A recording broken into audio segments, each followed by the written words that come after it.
Mari kawan-kawan berkumpul denganku. Mari kawan dengarkanlah dongengku. Ayo kawan dengarkanlah ceritaku. Dari Sukoharjo untuk Indonesia. Assalamualaikum teman-teman. Selamat pagi Dewan Juri. Bagaimana kabarnya hari ini? Sudah pasti sehat kan? Perkenalkan, nama saya Afifah Yuliana Nafisa. Kali ini saya akan menuntut yang paling seru. Cerita ini diangkat dari buku Sukoharjo punya cerita karya Daniel Agus Mardianto. Bisa Panembahan Senopati dengan judul Asal Mula Kota Sukoharjo. Asal mula kota Sukoharjo mana?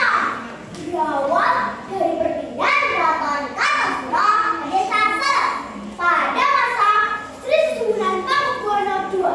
Perpindahan ini dilakukan para keraton lama dianggap sudah tidak lagi sesuai sebagai pusat pemerintahan, sehingga para sesepuh menyarankan untuk mencari tempat baru.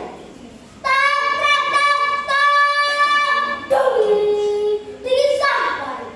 Sri Susunan Pakubuwono II pun segera bermusyawarah bersama Kyai Yasodipuro, Kyai Brawijaya, dan Pangeran Wiji.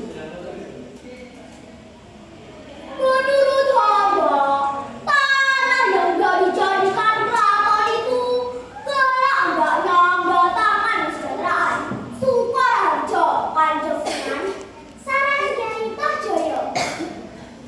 Hamba sependapat dengan Kyai Tohjoyo, Kanjeng Sunan. Dan di samping itu, tanah yang kita cari hendaknya tanah yang dibagi. Sembah Kyai Yasodipuro. Sri Susunan Pakubuwono II pun memberikan tugas kepada Pangeran Wiji untuk mencari lokasi tersebut. Untuk mempercepat pencarian, dibentuklah dua kelompok penyelidik. Kelompok pertama dipimpin oleh Suranata, Kyai Halifah dan Mas Penghulu Pengibayu.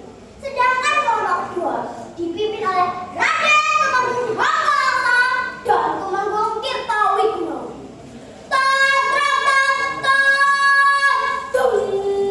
Disahkan. Kelompok kedua akhirnya sampai di tepi bangun Solo yang saat itu sedang meluap. Setelah berunding, mereka memutuskan untuk menyeberang dengan segala resiko. Dengan kesaktian yang dimiliki, kedua pemimpin tersebut menyeberang di sungai menggunakan daun yang dilempar ke permukaan air.